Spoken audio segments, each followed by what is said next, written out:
kalau kita berkorban, yang berkorban dimintai dana untuk korban, nggih. Apa itu untuk nyembelihnya atau bagaimana, nggih. Dan nyuwun sewu lagi, bila mana ada kekurangan dana, biasanya kalau pagi itu ada ubur sampai untuk bapak-bapak atau apa untuk panitia, nggih.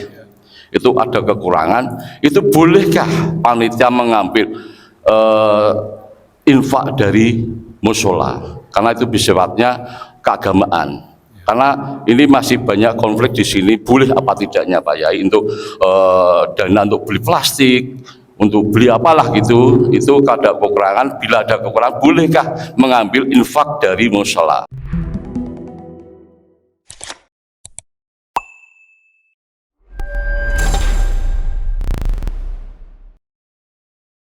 Ngoten nggih, niki monggo pertanyaan salajengipun menawi wonten, niki wonten setunggal pertanyaan tertulis rapi sae niki perlu dicontoh. Bijang ben jamaah kalau punya pertanyaan bisa dibuat seperti ini ya. Canom mesti iki ya, canom. Ya. Pertanyaan tertulis tak simpen niki apik niki. Ini dengan badhe tanglet ngoten sae sopan niki nggih. Nah, pertanyaan isinya tulisannya sae canom niki. Assalamualaikum warahmatullahi wabarakatuh. Waalaikumsalam warahmatullahi. Izin bertanya Pak Muja, apabila pada hari Idul Adha, semeh niki nggih, daging korban diambil bagian, misalnya hati, jeroan, kepala dan sebagainya untuk dimasak oleh panitia pada hari itu juga. Lalu dimakan bersama, pun dibagikan kepada warga. Bagaimana hukumnya? Sohibul korban sudah memberi izin. Terima kasih. Nah, niki nggih. Dados niki nek wonten hewan korban yang dikelola oleh panitia, panitia itu posisinya hanya wakil. Padha wae kula badhe tumbas, mungkin napa sesuatu makanan kula nyuwun tulung panjenengan. Lah, panjenengan sebagai wakil kula membelikan itu. Sama kula badhe korban, kula mboten saged ngelola niki repot, tulung panjenengan kelola ya disembelih ke ya di napa niki ya sampai nanti dibagi ngoten niku berarti kedudukannya sami ya. Dan hak milik secara total masih berada pada yang berkorban, sohibul korban, mukorrib, bukan menjadi hak panitia. Panitianya seperti digengken niku wau. Ya. Lah ini kalau seseorang panitia ini telah mendapat izin dari sohibul korban, mukorrib untuk mendapatkan beberapa bagian itu tadi kepala, jeroane dan lainnya, pun diizini sing korban. Niki sah napa mboten menawi dipun masak kangge hidangan semuanya. Dibagi juga ke warga gulene satene. Niku menawi nembunge saderengipun dipun sembelih, ya niku nggih, lajeng mboten napa melebihi hitungan sepertiga dari total hewan korban, maka itu dibolehkan. Dibolehkan sebabnya pun izin jumlahnya mboten ngluwi sepertiga. Contohnya nek sepertiga ngeten, kambing kula ingkang korban panitia sampun nembung badhe nyuwun kepala, hati, daging niku ndelalah nek ditimbang ana 33 kilo luwih, padahal kambing itu bobote 90 kilo. Nah niki kalau itu sepertiga lebih, maka semacam ini tidak menjadi sah korbannya. Korban itu boten sah. Niku menjali werni-werni kok. Ya ana kepala, ya ana daging, ya ana jeroane, pokoke manggung misahan. Niki boten angsal niku nggih. Tapi nek dereng ngluwihi sepertigane dan atas izin yang punya korban, boten napa-napa. Tapi nek panitia niku langsung mengambil, Pak, tidak izin, tidak boleh. Karena dia itu bukan yang memiliki hak. Mboten angsal niku. Tapi kata nek pun panitia, akhir panitia wis pokoke mangan-mangan iki, masak besar. Lah niku nggih banyak yang Masa saat itu tanpa izin yang punya ini menjadi tidak sah korban itu, ya, tidak sah gumayoran sah panitia akhirnya.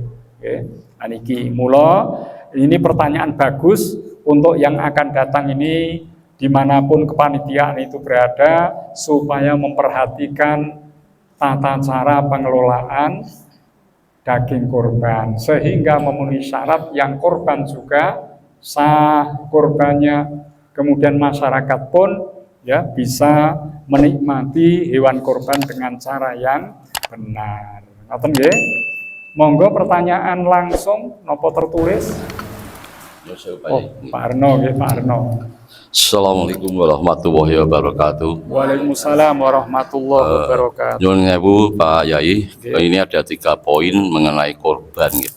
Alhamdulillah tahunan kemarin istri itu berkorban untuk hewan tiap tahun 2. Alhamdulillah. Ya, biasanya itu kita serahkan di alhamdulillah di musyola kita sendiri di RT 10 dan di RT 3. Itu yang saya pertanyakan ini Pak Yai. Waktu saya beli 2 ekor kambing, yang satu itu jantan, yang satu itu betina Pak Yai.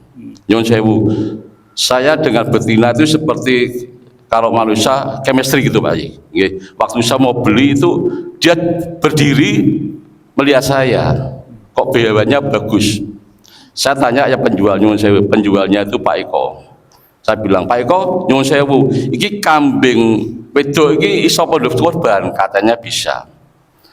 Wis mager Pak Yai, bilangnya itu. Mager itu saya lupa, kalau mager enggak tahunya sudah tidak punya anak nggih, mager nggih.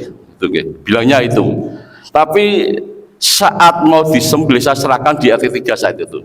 Saat mau disembelih Pak Yai, udah disembelih bukan saya lagi, saya serahkan ikhlas nggih buat RT 3. Saat disembelih dan semua tidak tahu, saya sendiri tidak tahu, saat disembelih kambing itu ada anaknya Pak Yai.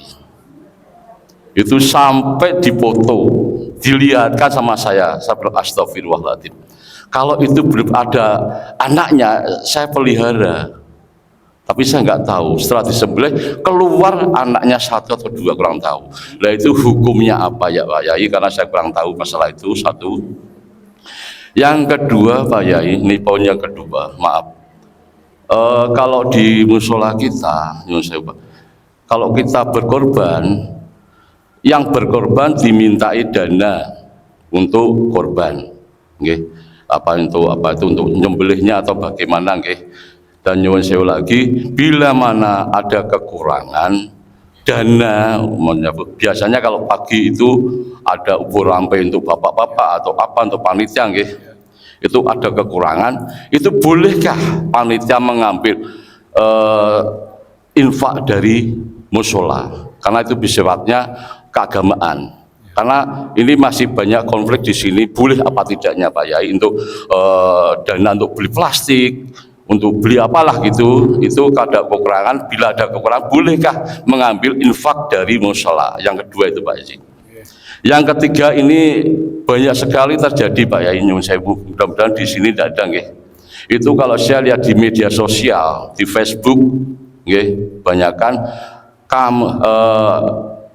hasil daging korban itu baik kambing maupun sapi yang didapat seperti kita, yang dapat kita jual belikan Pak Yai. Itu hukumnya apa? Jual beli untuk kambing korban. Itu aja 3 poinnya Pak Yai. Assalamualaikum warahmatullahi wabarakatuh. Waalaikumsalam warahmatullahi wabarakatuh. Ada 3 pertanyaan. Yang pertama, apabila menyembelih hewan korban memilih jenis betina, ini apakah hukumnya sah apa dilarang?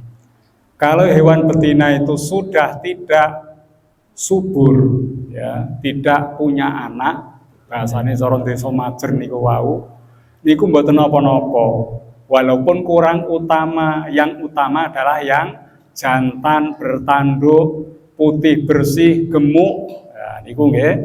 Dan niki nek kambing betina bagaimana? Boleh, asalkan tidak subur, sudah tidak kemungkinan punya anak. Niku menurut peraturan pemerintah. Oke. Jadi kalau menurut syariat tidak ada batasannya, jantan betina semuanya boleh. Tapi di negeri kita untuk mencukupi kebutuhan daging supaya tidak impor, maka dilarang menyembelih hewan baik untuk korban maupun yang lain dari jenis hewan betina yang masih subur. Dilarang niku. Bisa didenda kalau dilaporkan dan diurus, itu dendanya mencapai 50 juta kalau sapi. Ya. Mungkin kalau kambing sampai 5 juta. Luwih larang dendone karo kambingnya. Kalau masih subur itu bisa diperkarakan ya, karena melanggar perundang-undangan di negeri kita. Apakah kalau sudah disembelih dan ternyata ada anak di dalamnya ini sah untuk korban? Sah, menurut syariat sah, dan anak yang ada dalam kandungannya jantan itu tadi pun boleh untuk dikonsumsi. Boleh. Lha nek ning luar-luar kono malah larang regane niku. Ya. Itu katanya rasanya khas. Nggih.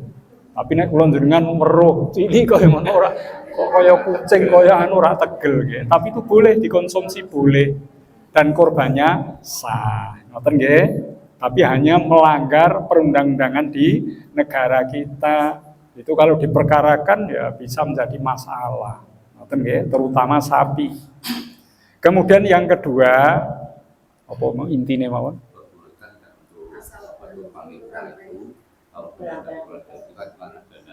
Oke, mohon sekali. Kalau pengelolaan hewan kurban di musola, di masjid, ternyata memang yang berkorban itu dimintai dana untuk beli plastik, pengelolaannya kan butuh nopo niki nguliti sapi turute, nyembelih sapi turute ini butuh dana, diminta misalnya satu kambing 150.000 misalnya, nggih. Ini ternyata kurang, akhirnya mengambil dana kas di musola itu dilarang.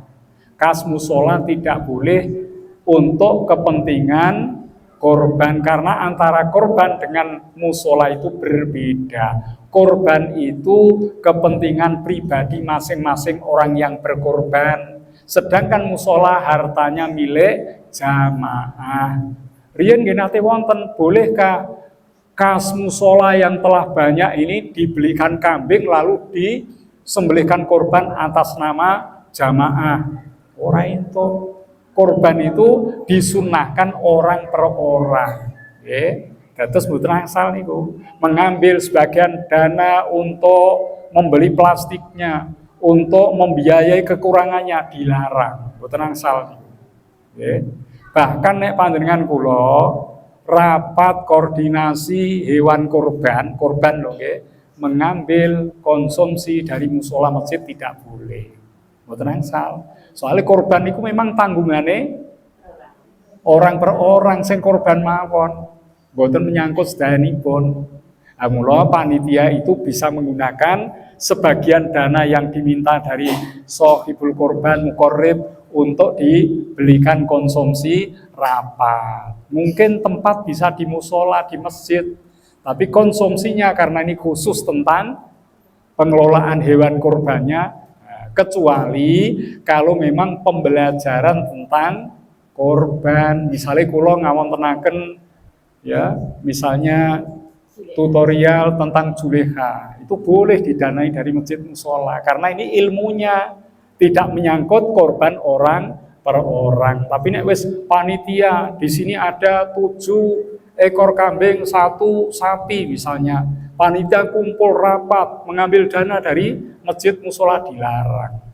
Harus diambilkan dari yang telah diambil iurannya.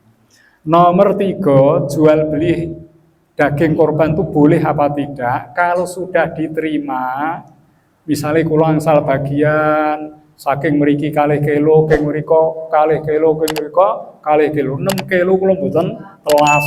Akhirnya kula dol Pak Jo tulung jenengan genteni ini pun pinten mawon mboten napa-napa. Ngenten iki mboten masalah. Soalnya sudah menjadi hak milik apa meneh panjenengan ngelunan soalnya darah tinggi.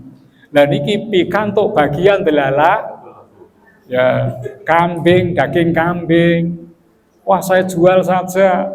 Ditukarke boleh, dijual boleh, diberikan orang lain tidak dilarang.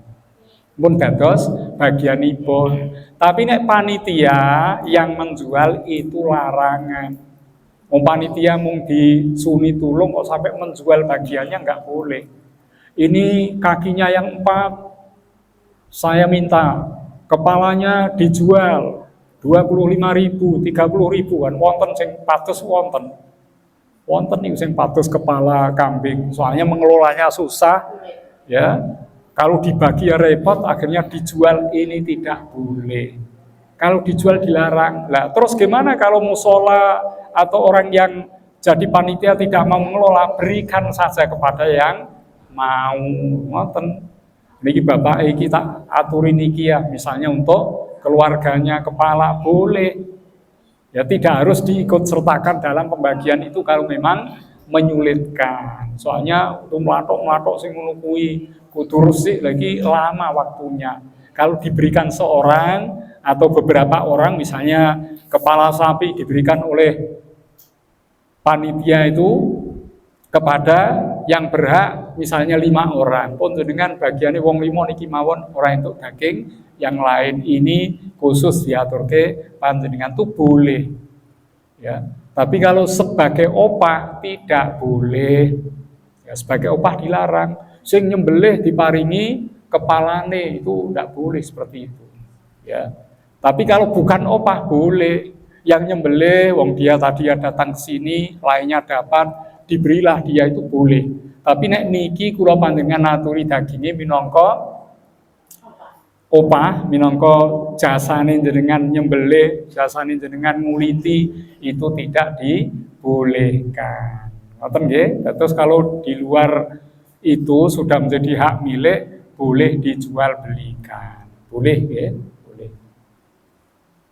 Nek melimpah banyak nggih digiling dados napa bakso lah niku tahan lama. Terus baksone jenengan dol ya mboten napa-napa. Mboten masalah niku nggih. Pancen sing korban kathah dan makanya tidak akan habis seketika itu, maka boleh dijual atau mungkin disimpan untuk hari yang berikutnya.